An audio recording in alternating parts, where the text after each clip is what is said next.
اس میں زبان کا لڑکھڑا جانا اور کہہ کچھ رہا تھا نکل کچھ اور گیا. اگلے کو موقع دینا چاہیے کہ آپ کیا کہنا چاہتے ہیں.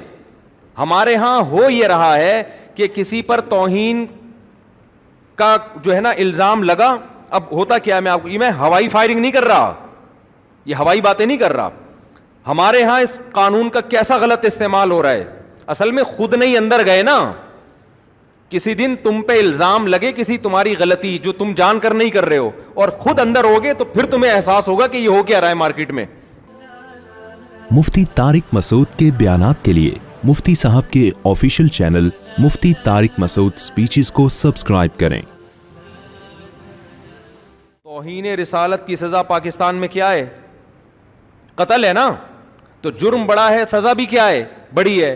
تو اس کے لیے بھی قانون یہ ہونا چاہیے کہ ثبوت بھی اور شک و شبہ سے بالکل بالا تر. دو ٹوک اور واضح لفظوں میں توہین ہونی چاہیے جس کا کوئی دوسرا مطلب نہ بنتا ہو. اس میں زبان کا لڑکھڑا جانا اور کہہ کچھ رہا تھا نکل کچھ اور گیا. اگلے کو موقع دینا چاہیے کہ آپ کیا کہنا چاہتے ہیں. اور اگر ہم سپریم کورٹ قانون میں یہ اناؤنس کر دے, یہ فیصلے کے وقت سنا دے کہ اتنے سارے شبہات پیدا ہو گئے ہیں جن شبہات کی وجہ سے جرم ثابت نہیں ہو رہی, تو آپ سپریم کورٹ کی کو چیلنج نہیں کر سکتے. ہمارے ہاں ہو یہ رہا ہے کہ کسی پر توہین کا جو ہے نا الزام لگا. اب ہوتا کیا, میں ہوائی فائرنگ نہیں کر رہا, یہ ہوائی باتیں نہیں کر رہا. ہمارے ہاں اس قانون کا کیسا غلط استعمال ہو رہا ہے. اصل میں خود نہیں اندر گئے نا. کسی دن تم پہ الزام لگے کسی تمہاری غلطی جو تم جان کر نہیں کر رہے ہو, اور خود اندر ہوگے تو پھر تمہیں احساس ہوگا کہ یہ ہو کیا رہا ہے مارکیٹ میں. ہمارے ہاں پتہ ہی کیا ہوتا ہے, کسی نے کوئی پوسٹر پھاڑ دیا, اس بیچارے کو نہیں پتا تھا کہ اس پہ نبی صلی اللہ علیہ وسلم کا نام لکھا ہوا ہے. اس کی دیوار خراب کر دیا آپ نے, پوسٹر لگا دیا, وہ پوسٹر پھاڑ دیا اس نے, وہ نیچے کہیں نالی میں گر گیا. آپ کو ویسے ہی انتقام لینے کا شوق تھا, کوئی مسئلہ چل رہا تھا آپ کا اس کے ساتھ, یا آپ نے اس کو, وہ غیر مسلم ہے, آپ نے اس کو ورغلایا, اس کو ٹارچر کیا, اس کے مذہب کو برا بلا کہا, اس کے بڑوں کو آپ نے برا بلا کہہ کے اتنا ٹارچر کیا کہ اس کی زبان سے بھی کوئی لفظ آپ کے خلاف یا اسلام کے خلاف نکل گیا. آپ نے فوراً بندوں کو جمع کیا, دیکھو یہ نبی کو ایسے کہہ رہا ہے, دیکھو اس نے قرآن کی توہین کی ہے, دیکھو اس نے یہ کیا ہے. لوگ یہ نہیں دیکھتے کہ اس نے کہا بھی ہے کہ نہیں, ہو سکتا ہے نہیں کیا اس نے.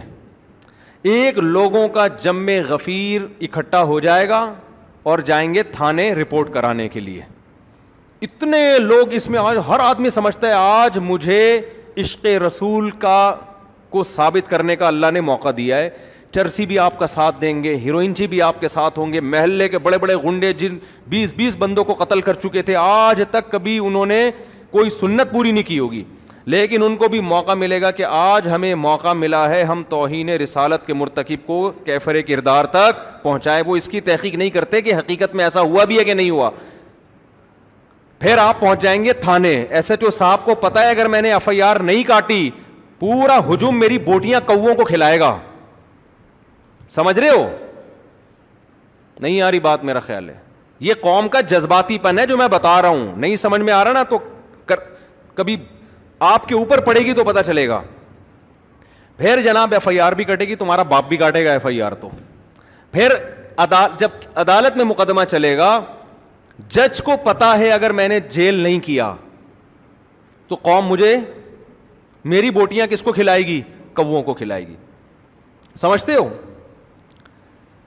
اور ادھر سے جو وکیل ہوگا نا, جو اس کی طرف سے وکیل ہے جس پر فرد جرم لگی ہے, اس کو پتا ہے کہ اگر میں نے اس کا زیادہ دفاع کیا تو میری بوٹیاں کس کو کھلائی جائیں گی؟ کووں کو. بتاؤ ایسے موقع پہ انصاف ملے گا کسی کو؟ نہیں. یہی بات سمجھ میں.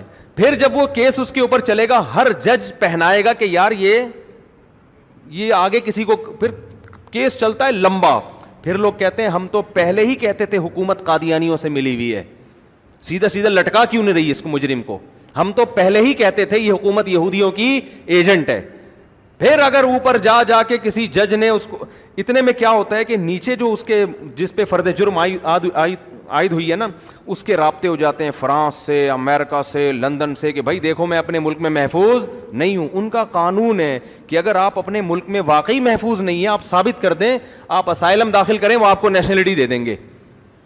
میں ہانگ کانگ ہو کر آیا ہوں, سینکڑوں نہیں ہزاروں پاکستانی ہیں جنہوں نے یہ کہا کہ ہم پہ حملہ ہوا, جھوٹے حملے کروا کے کیس داخل کر کے ہانگ کانگ کی نیشنلٹی لے لی. پڑے ہوئے وہاں پڑے ہزاروں ہیں, نیشنلٹی نہیں بھی ملتی تو وہ اسٹیک کی اجازت دے دیتے ہیں آپ. تو اس بیس پر بھی پھر لوگ کہتے ہیں ہم تو پہلے ہی کہہ رہے تھے کہ غیر ملکی طاقتیں اس کے ساتھ ملی ہوئی ہیں, اور حکومت بھی غیر ملکی طاقتوں کے ساتھ ملی ہوئی ہے. یہ تو ہیں ہی سارے وہاں کے ایجنٹ. پھر اگر سپریم کورٹ بری کر دے اور قانون میں لکھ دے کہ جی اتنے پوائنٹ ہیں, اتنے شبہات ہیں جس کی وجہ سے ہم یقینی طور پہ نہیں کہہ سکتے کہ اس نے توہین کا ارتکاب کیا ہے, تو سپریم کورٹ کو گالیاں, وہ معین اختر کے ماموں جیسے گالیاں دیتے تھے نا. پروگرام دیکھیں آپ لوگ آج میرے مشورے پر, معین اختر اور انور مقصود کا پروگرام ہے, جس میں انور مقصود معین اختر سے پوچھ رہے ہیں آپ کے ماموں کیا کرتے ہیں. اس نے کہا گالیاں دیتے ہیں, نلکے میں پانی نہیں آتا, نلکے کو گالیاں. سمجھ رہے ہو, اتنی بجلی ہے نہیں, بل پورا آتا ہے, کس کو گالیاں, KISC والوں کو گالیاں. مالک مکان کوئی سہولت دیتا نہیں, کرایہ لینے جا جاتا ہے, مالک مکان کو گالیاں.